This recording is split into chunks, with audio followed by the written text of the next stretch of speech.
Okay, hello, my name is Seung Eun, and I'm here to introduce my major, Russian language and literature. The photo here is the symbol of symbol of the last Russian dynasty. Two eagles looking the opposite directions, like ruling all over the world. And you can see this kind of symbol here if you go to Russian museums or any historical sites. So I put this photo here instead of the flag, and you see these colors, blue, white, and red, symbolizes the color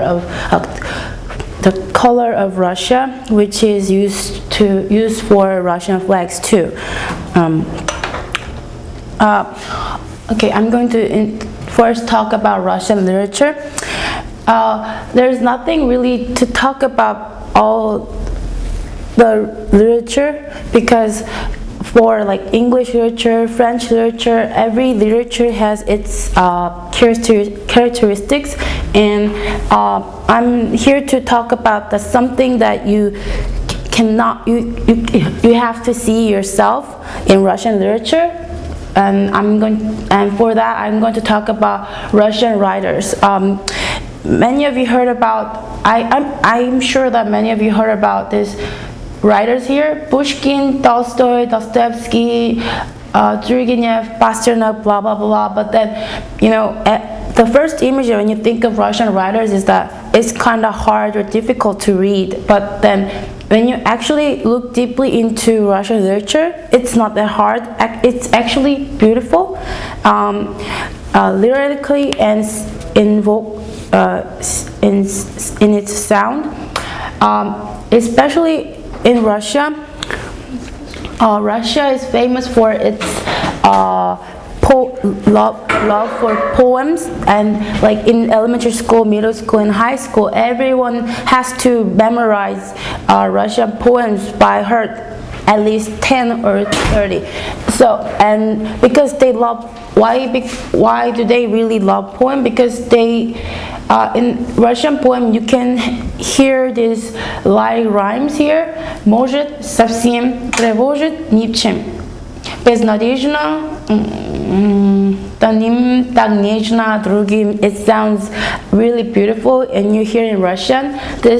I put this poem because I really love it, and it's I have loved you in English, and you can hear or feel this beautiful sound or the genuine kind of feeling when you hear in English or Korean or any language. You have to hear it and read it in Russian to feel this precious thing about this poem.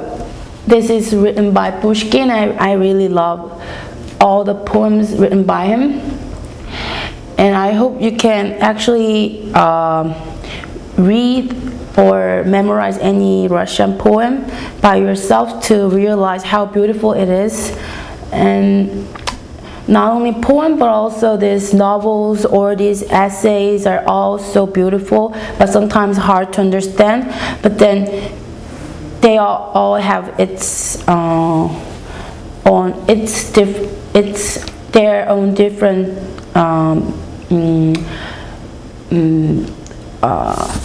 things.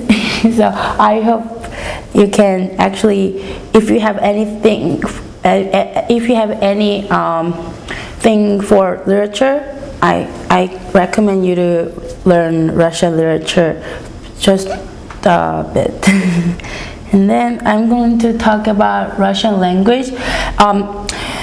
When you actually learn Spanish, English, French, or German, their alphabets are a little bit look-alike. They look like each other, and they have at least 24 or 25. Just like they have similar amounts of alphabets, but Russian they have 33 alphabets, and they look really different from this Latin alphabets because they are all from Cyrillic script. The Cyrillic script is prevalent in Eastern Europe, like Greece, Romania, or Bulgaria or these kind of countries. And even though they have 33 alphabets, 2 of them are not vocalized, which is used to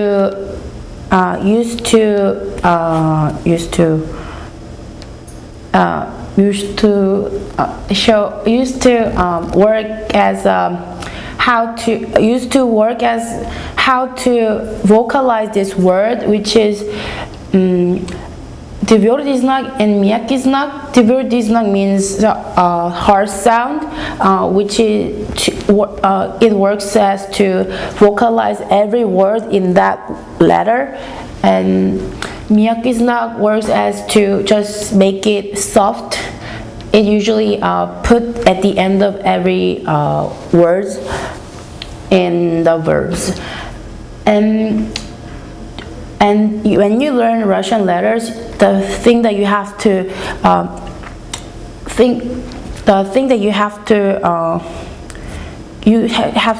learn is that they have 2 different ways of use this Russian language, which is in print letters like this, and they have cursive letter, which is so different from these print letters.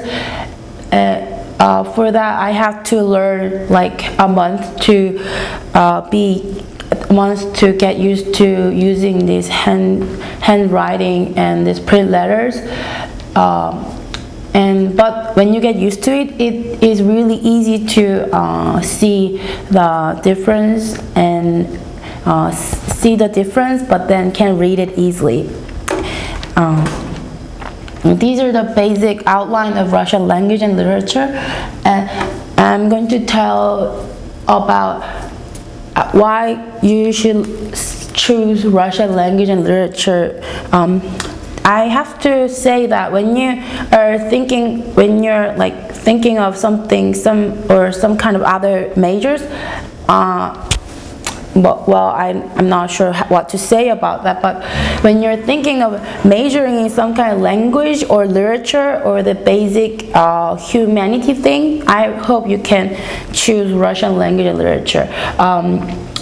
First of all, I hope when you're learning some kind of foreign languages, it's better for you to learn something that has a bright future. And Russia is a potential country right now, because of these 4 factors. First, vast territory. They have the 2nd biggest territory in the world. So accordingly, they have to have natural resources a lot, because they have so vast territories that like in Siberia, they have a lot of this timber, but then also have natural gases, and they also have this big ocean in the North Pole.